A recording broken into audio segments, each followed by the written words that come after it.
Welcome. I feel like I haven't seen you in a while.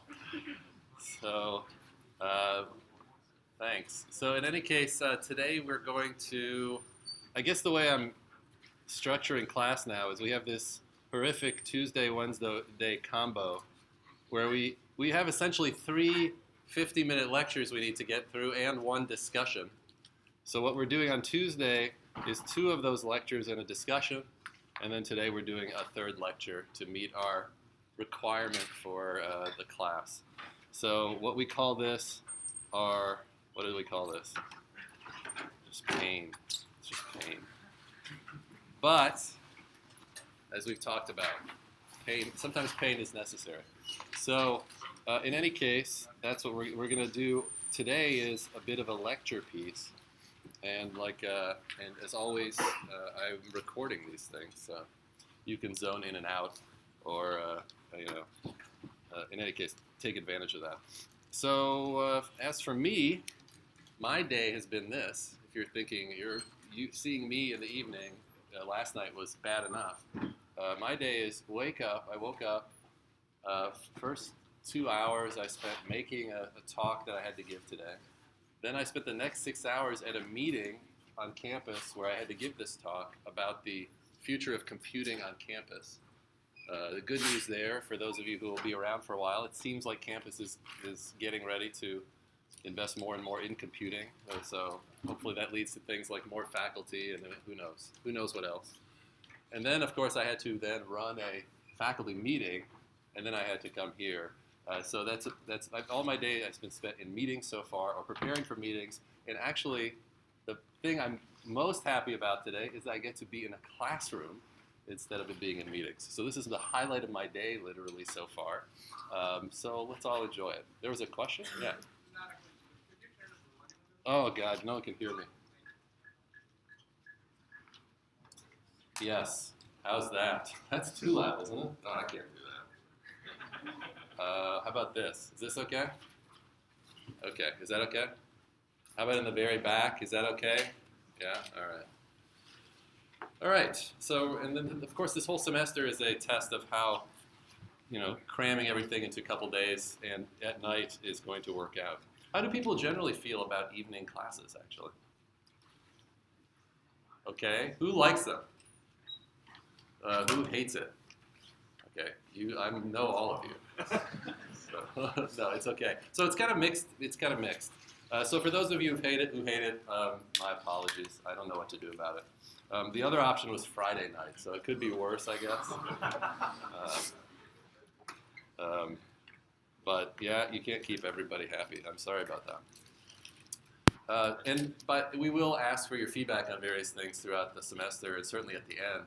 And that'll be one thing we ask about. So you'll have a chance to give lots of feedback. By the way, that feedback that you often generate in the class, people actually do read that. So treat it seriously. Do the course evaluations, and it may impact future classes. I certainly read all the feedback I get and change some things that I do, and of course ignore some other things because you can't do everything. Okay, so what we're going to do today, I'm going to try to keep today generally kind of short, so that we already have like a very long session. So I will just simply say this, so I do it. I will end at 5:50. That means we won't have a luxurious break or time to have a great discussion about our favorite novel or whatever our next topic is. We will just do work today, get through that topic, and then move on to the end of class at 5:50. Yeah. Are we going to do it in this style? I think so, yeah. Do you have a comment on that, or just the question feels like a comment? So, but yeah, I think I'm gonna. I don't know. The other option is lecture, discussion. That felt worse to me. How about this? If you have thoughts about that, feel free to share them with me. If you think it's okay, you can also share that with me. Either way is fine. Yeah. Can we make a Piazza poll? Can I make a Piazza poll on how to do it? But then, do I have to listen to the results of the poll? No. What if people vote? Okay, sure, I'll create a Piazza poll. That will be very exciting. We'll have a poll whether you prefer to do like all lecture and then this time is discussion, or lecture discussion, and then lecture. I really, for me, the lecture, doing all the lectures on one day, it's hard enough to do 2 on one day. So doing essentially 3, I find pretty challenging. The discussion's a little bit mentally less challenging because it's just here's some code that I've should know how to write. If I don't, you should be worried. Yeah. Is there a third video for yesterday? There were two lecture videos, and then the other one I put as a discussion video. Yeah, so they're all up there. I'm like becoming a YouTube master, watching my metrics. Soon I'll monetize this. Put some ads in there. Wouldn't that be awesome? No, you already pay enough. Shouldn't have to pay with ads. I do turn off all the metrics and comments. I do not want YouTube like drive-by commentary on this is a boring lecture. So, okay. Anyway, so let's start talking because we are going to end at 5:50. Period. Whatever we get through, we will get through. So we don't have that much time. Unfortunately, we have a lot of material in general. So that's. But my goal here has been just to go at a rate that feels like we're all getting it. And we'll, of course, determine that at some point by seeing how we do on exams and things like that. So virtual memory, let us remember what we are doing. We have a process and we are building, it's the abstraction of a large, what we hope is really large, private, and I guess I've been writing efficient memory, right? From 0, and if it's of, if there are max bytes in it, as someone pointed out, I should always write max -1 is the last address then. But you can refer to all the bytes in here. We've talked about byte addressability in more detail than we ever do generally.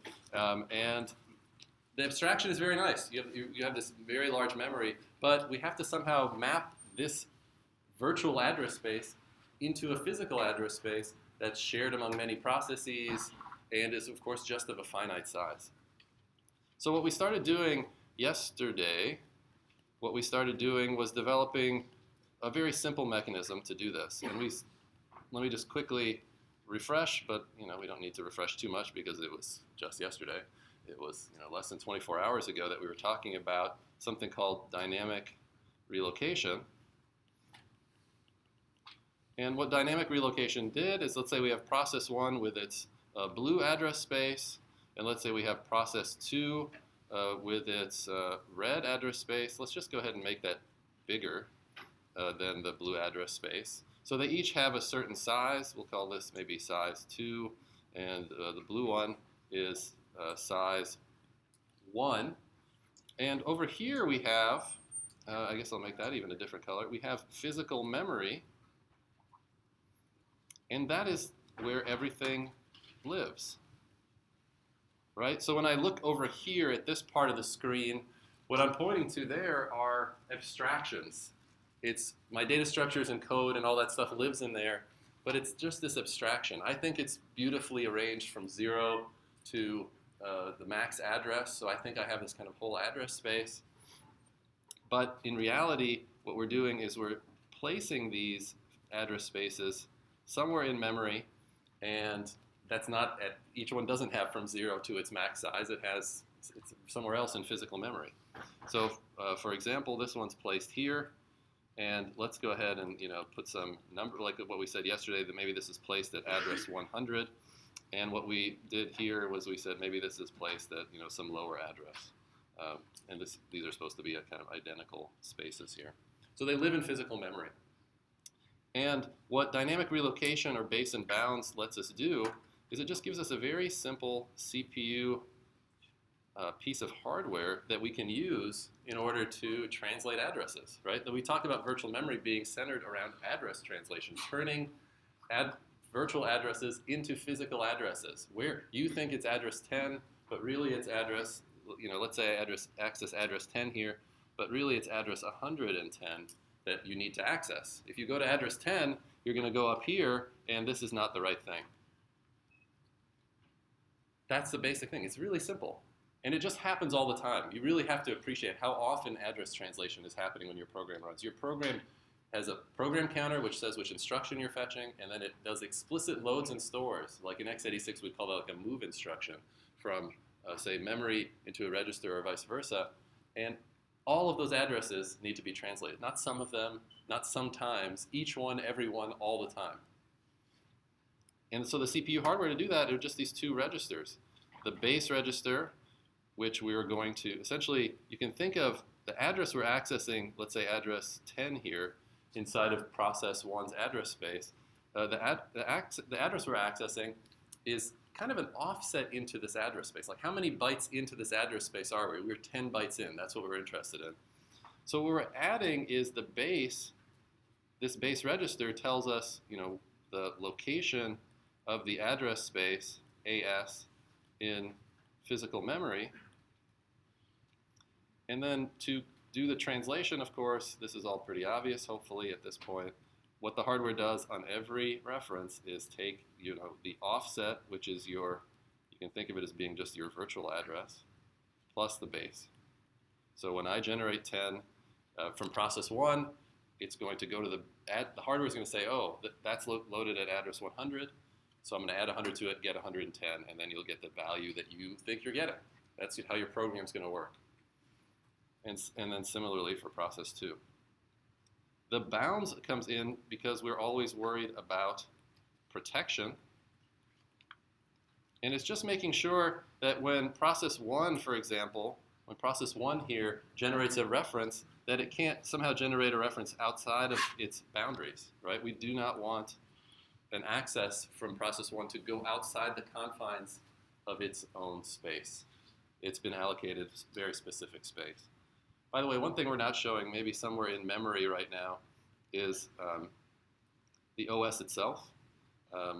For various reasons, I don't know, we're not showing that. But you can imagine, let's say the OS is loaded up here somewhere in physical memory. Okay, OS is in memory too. It's code, it's data, everything.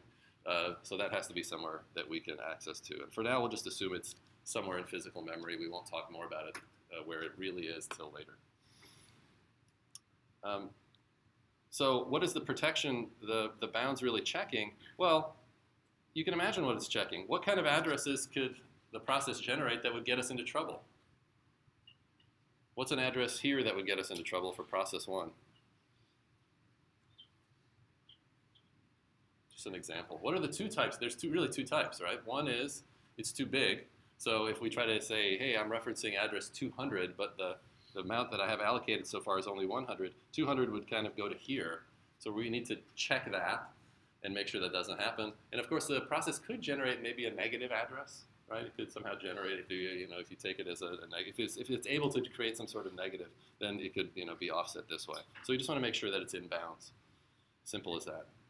That's all the bounds check is. As we talked about a little bit about what's good and bad about this before.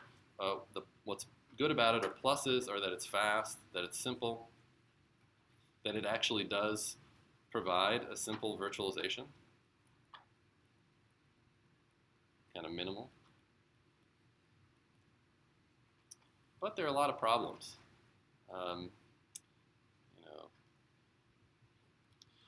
Bunch of problems that we can talk about. Let's talk about a few of them. One of them is, well, it's not super flexible.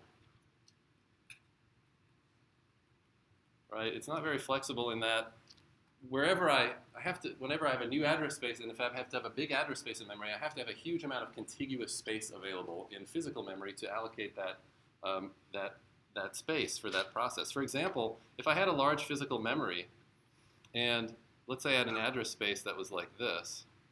So this is the virtual address space over here. This is the physical memory. I can't just break this up and put it into two places if that's how I wanted to do things, because I only have one base register. I just can only place it in one location.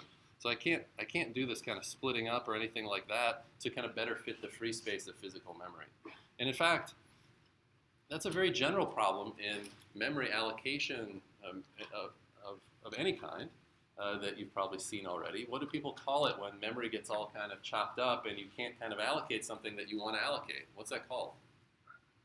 Fragmentation, right? It's called a fragmented memory. This memory is fragmented because if I, let's say in orange, just to get the most color we've had all semester, mark free space like this, let's pretend orange is free, you can see I have 3 free regions, which may be total to whatever number of bytes.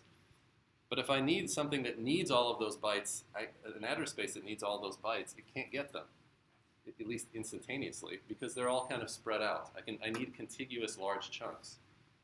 Now, I could deal with that. And that kind of, before we get into this lack of flexibility in more detail, what we should talk a little bit about the OS roles in this world. How does the OS get involved with, clearly the hardware is doing the translation, and that allows for efficiency. But the OS gets involved in a few different places when you have something even like a simple dynamic relocation scheme. For example, one thing we have to think about is what happens at the time of a context switch. So process 1 is running, so it's running along. Then we have a timer interrupt, and our scheduler decides to run, say, process 2 instead. So we'll call this the context switch.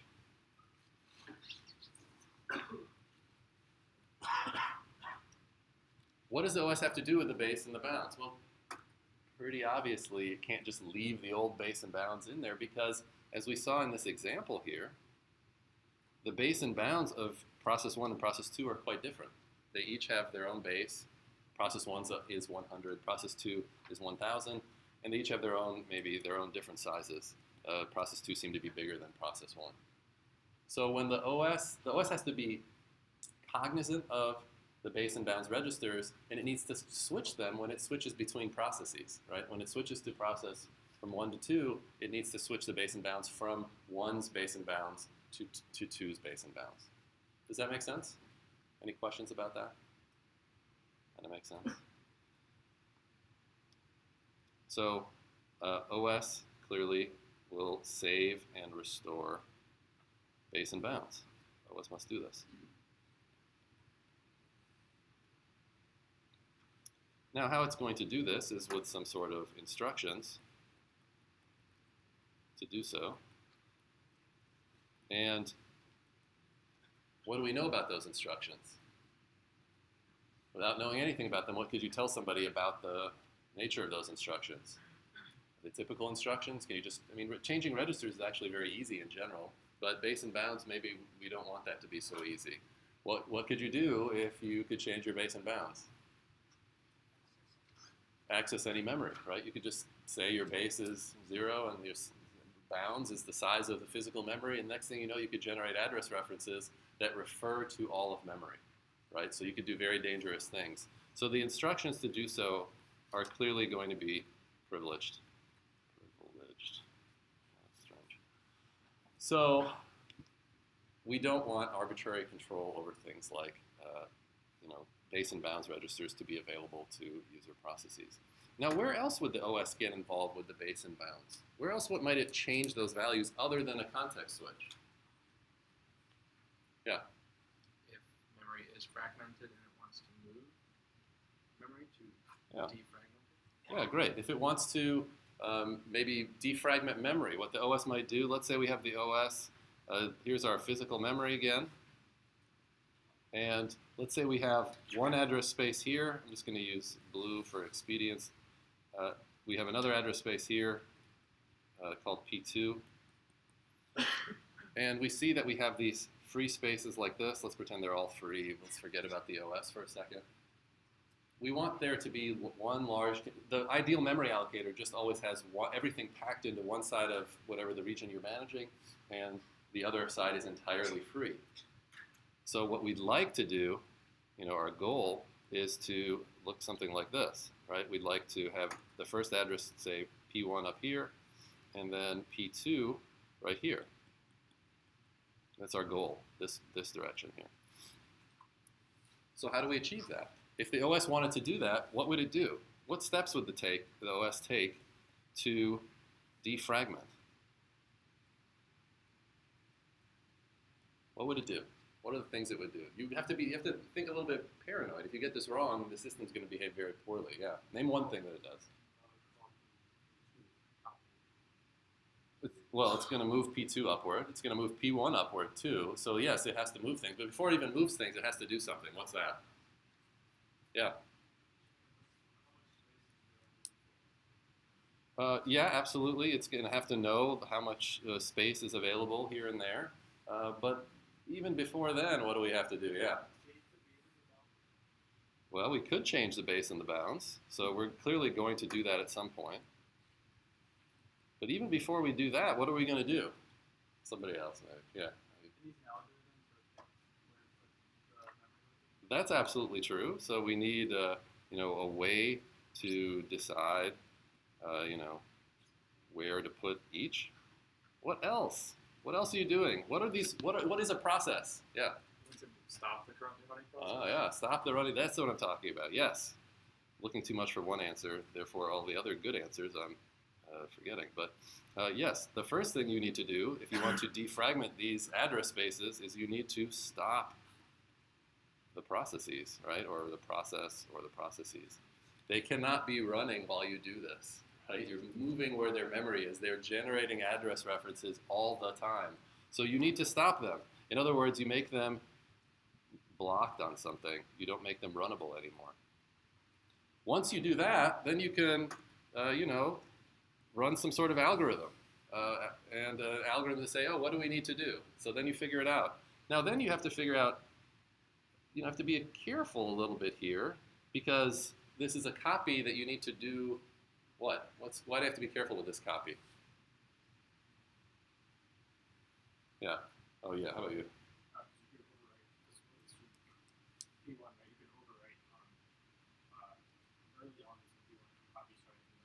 Yeah, exactly. You have to do a non-destructive copy, right? If you're not careful, you're like, oh, I'm just copying the bytes from here to there, and then what you do by accident is you end up overwriting some of the existing address space with the thing that you're moving.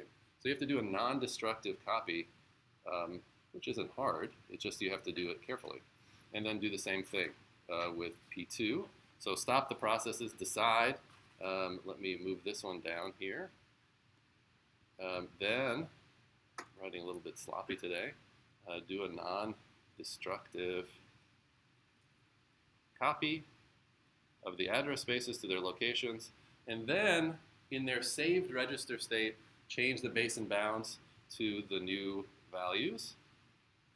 In this case, actually, it's really just the base that changes, so I shouldn't say that you're changing the bounds. Just change the base to the new values for P1 and P2 because they've now been located here and here. And then go ahead and make P1, P2, whatever, runnable.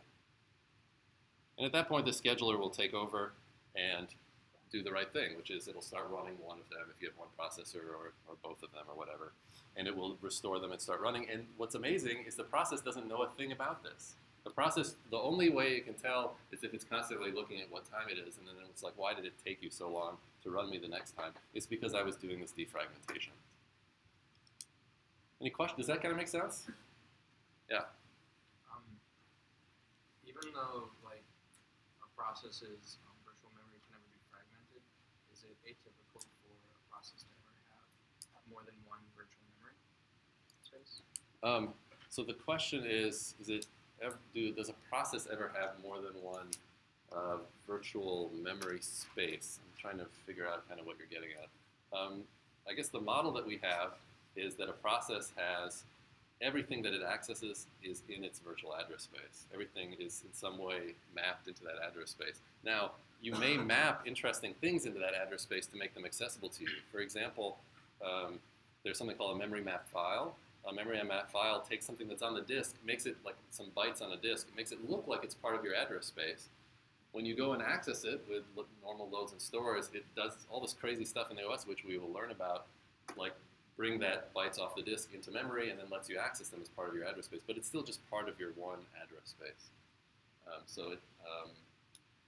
Could you ever have access to someone else's address space? Sure, you could, but that's kind of beyond the scope of what we're talking about here. Like with debuggers and things like that do crazy things with that. But generally, no. I mean, you can share memory too. Like that's another common thing, but that just looks like it's part of your address space. In fact, everything still looks like it's part of your address space. It just gets kind of mapped in there. Like here's a weird thing. The kernel actually, eventually, we will see the OS itself has a virtual address space. It's not physical like we're talking about. And inside the kernel's virtual address space, is the entire physical memory of the system, because sometimes the kernel needs to mess around with physical memory very specifically. That's all just mapped into this virtual address space, even though it's just physical memory. So that's kind of like having an address space within an address space. But I'm 100% sure all that's going to do is confuse most of you, which is why I'm such a good teacher. So confusing everybody at a rapid rate. So let's not worry about that for now, and we'll talk about it later when we get to it. Amazingly, since I talk about the meltdown inspector bugs every day in this class, one problem that the meltdown bug was, the reason that they're having a problem is because the Linux kernel generally had all of the physical memory mapped into the kernel virtual space, and then that kernel virtual space is actually mapped into every user process and generally not accessible. But it turned out that because of this processor bug, you could access that memory. That led to the problem. If none of that makes sense, it's okay. It's just meant to show that even what we're talking about here is still relevant today. It's even though virtual memory's been around for a long time. Okay, any other questions about this? Does this process make sense? Of course, what's terrible about defragmentation is one of the, is one of the major problems with any sort of scheme like this is if you have to do defragmentation, that means you're going to pay a high cost, right? If you have to move everything around in memory periodically just to be able to allocate space for address spaces, it's painful, it's expensive. And we talked about it being not flexible. Oh, I want to talk about one more OS role. We talked about OS getting involved in a context switch. We talked about the OS stopping to defragment memory. There's one more role that I want the OS to get involved with that we should talk about. Where else might we change a bounds register? When might the OS change the bounds register? Yeah. Yeah, to give more memory, right? So if a user program calls malloc, which you're familiar with, that eventually might have to ask the kernel for more memory.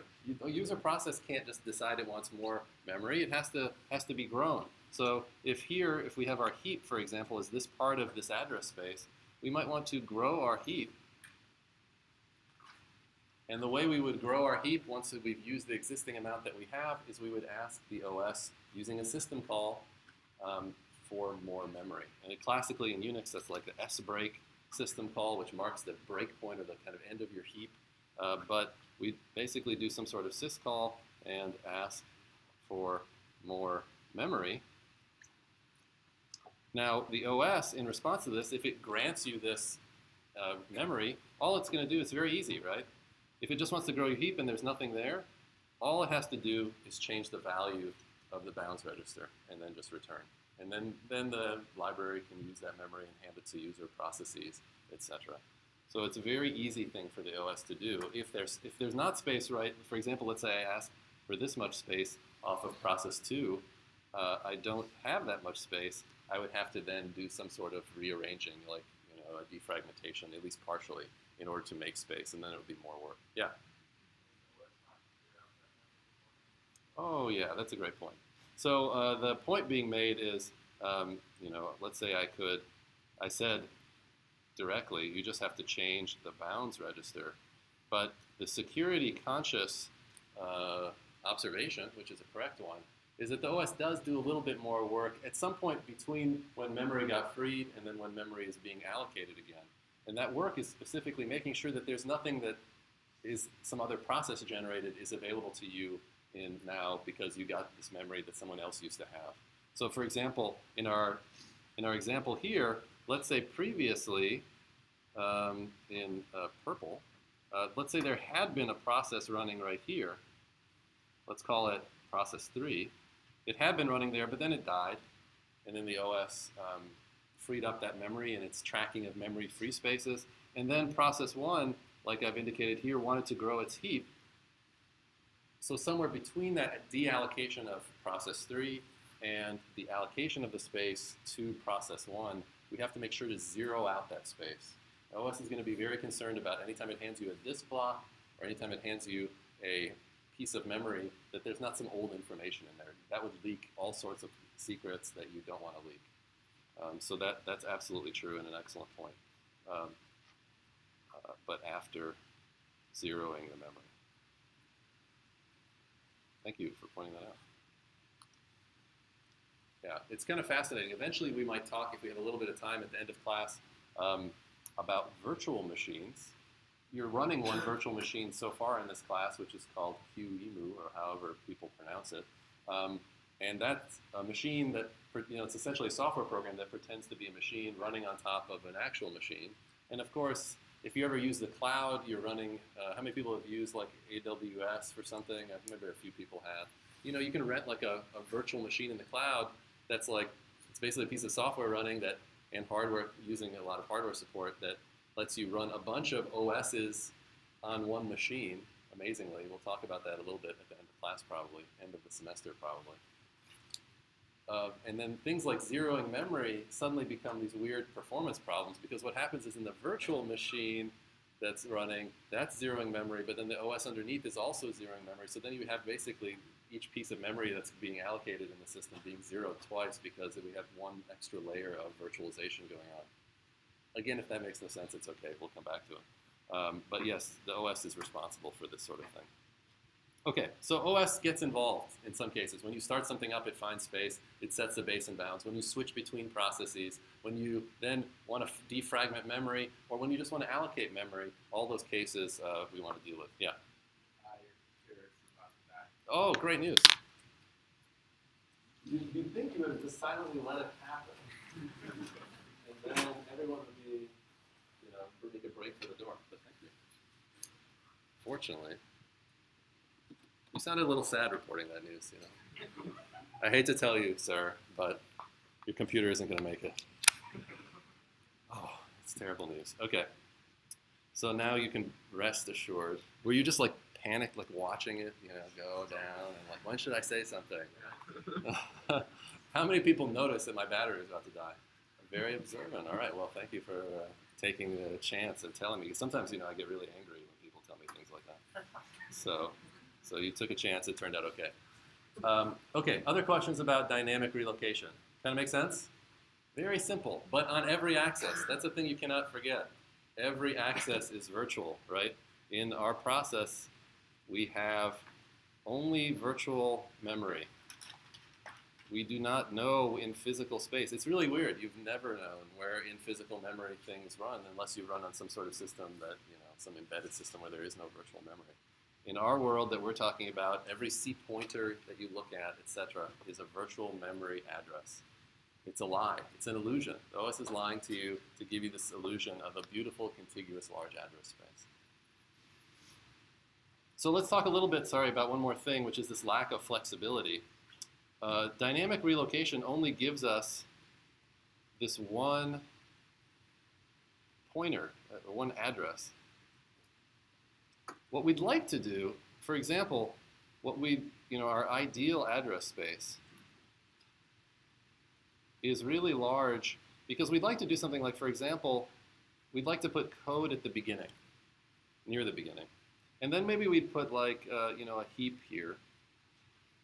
And the heap grows this way. And then maybe we would like to put the stack. This is a very common organization, that you put the stack at one end of the address space and the heap at the other end. Why do you do that? Yeah.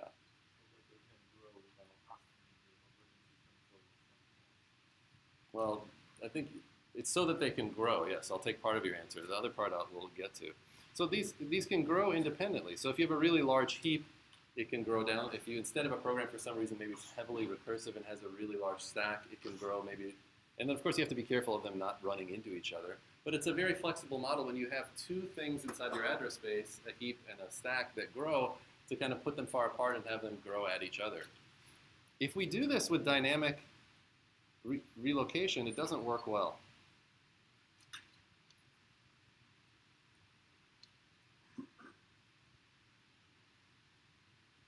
Why doesn't it work well?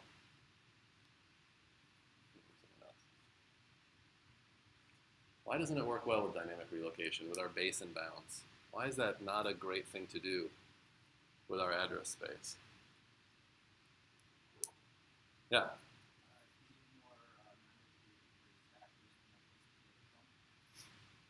Well, no, that's not quite it. You do have I mean, this is like the full size of your potential address space. So we can never kind of grow bigger than these. It's kind of what I'm imagining, that we have a very large address space. So maybe I misstated the question actually. So if I'm assuming that I really do have this large address space, and then I put these at each end, what problem am I running into here with dynamic relocation? Is this good? Is this just like, hey, just put this in memory somewhere and we're all good? Put it in physical memory and then celebrate. I don't know what to write here. Celebrate. Is that all? Are we done? Are we happy? Yeah. Would it be difficult to reference the stack with an offset? No, it's perfectly just an address. Yeah. There's a lot of empty space. Yeah, there's a lot of empty space. That's right. There's a lot of empty space, which we'll show in hideous red. This is all a waste. It's waste inside of the unit of allocation here. We have this huge address space. We said, yeah, you have this huge address space. And then you're like, okay, I'm going to put a 1-byte heap here and a 4-byte stack over here. And there's maybe millions of bytes in between that are allocated. They're in physical memory somewhere, but they're not used. This is then a waste. Because our dynamic relocation allows us just to place the whole big chunk somewhere. We can't tell the system that those middle bytes aren't being used because we have no mechanism to do that. We just have, here's where it is, here's how big the whole thing is. And our size here is this entire space. So because of that, well, what would you do? Let's say somebody told you, you have a system with dynamic relocation, only a single base register to relocate this address space. You need to be writing the compiler tool chain in order to generate, like, and how the address space gets laid out in the binary, and then you need to write part of the OS to see how it gets loaded into memory. How would you organize the code, the heap, and the stack? What would you do if you just had dynamic relocation? Would you organize it like this? Answer no. So what would you do? Yeah. Yeah, you'd do this. You'd say, okay, you know what, I can't have a big address space, so I'll put the code here, maybe at the top, and then I'll just have a fixed size stack here. And you know what happens if you overflow the stack? Well, you start overwriting code and your program will crash. But I'll have a small stack, and then I'll have a heap here, and the heap will grow this way, but then I'll literally just allocate this amount of space, and maybe be able to grow it later. A very common way of dealing with a very simple hardware support is to just essentially make a less flexible address space layout. Now, for the rest of the class, we won't talk about this. We'll just assume that we want to have this kind of flexible layout with a heap and a stack at opposite ends, and then we'll try to support it. Now, there's one other point about this address space you noticed.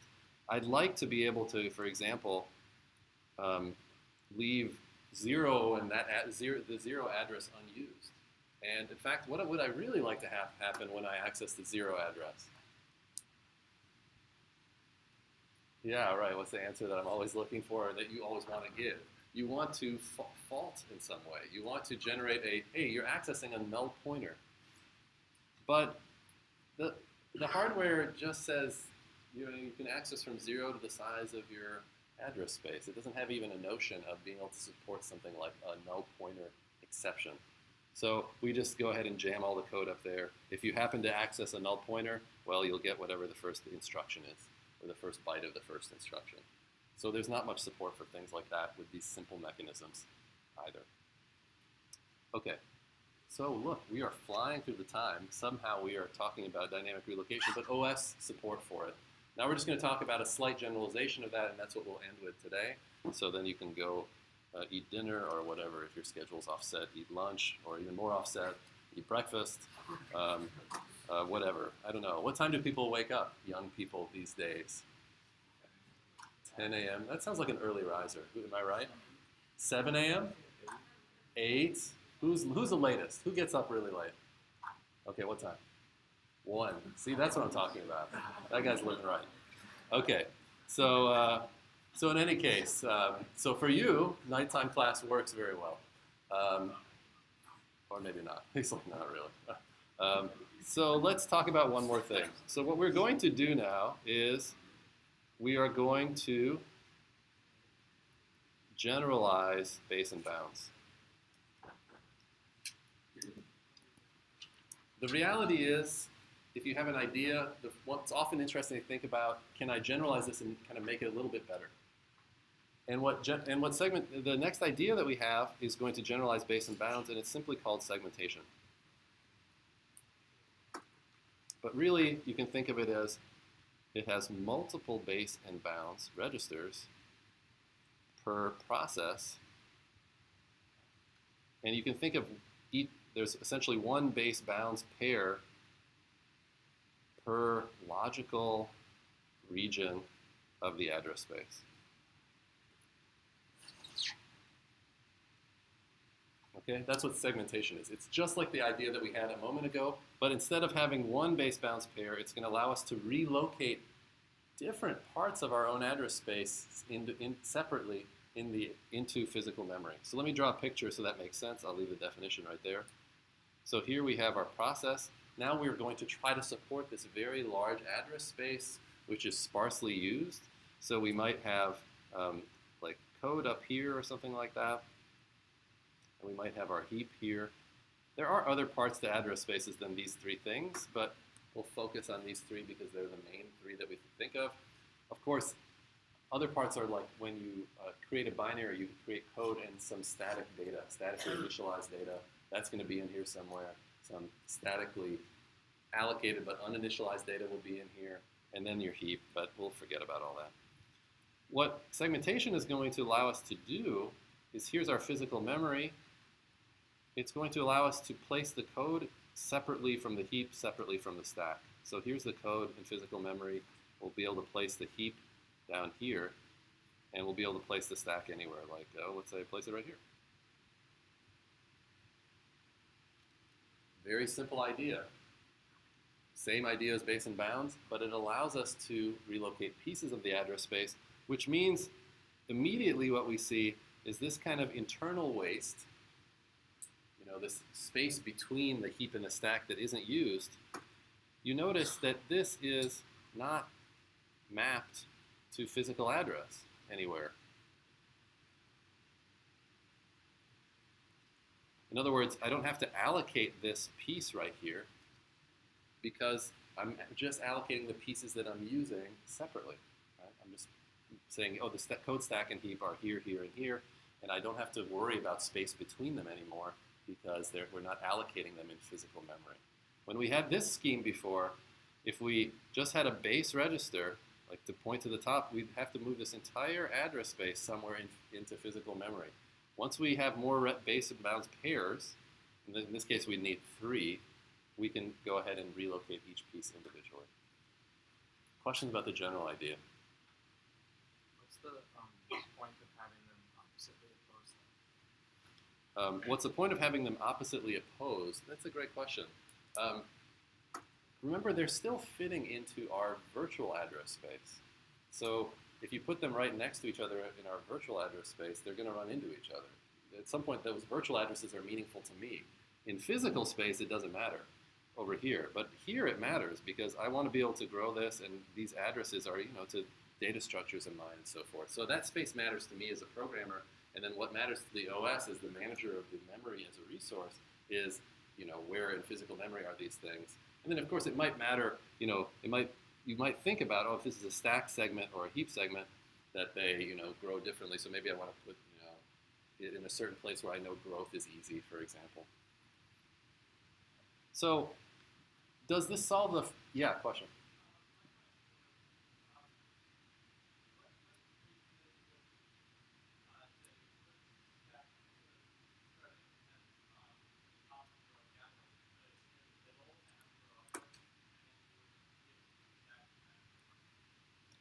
Stack smashing, which we can talk about, but maybe we won't today for time's sake.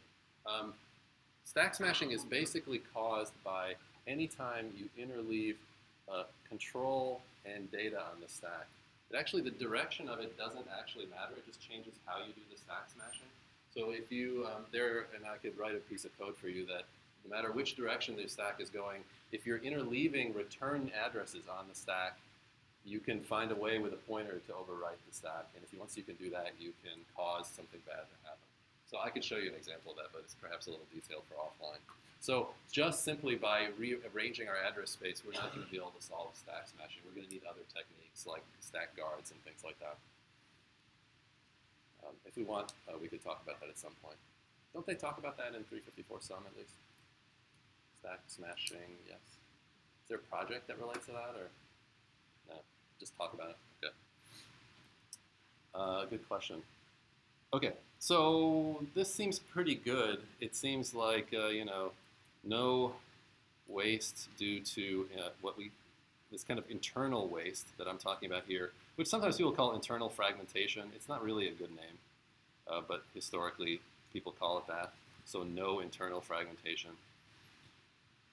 But do you have to still defragment memory from the OS perspective? Yeah, but you still have defragmentation. Do the OS roles, are the OS roles any different? You talked about all the things the OS does on context switches and so forth and so on. Are those any different?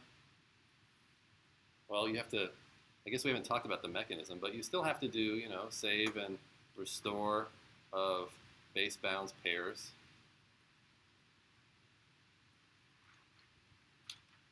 That's still there, and you still have to, interact when, malloc is called, and you still have to defrag, right? So we already said that.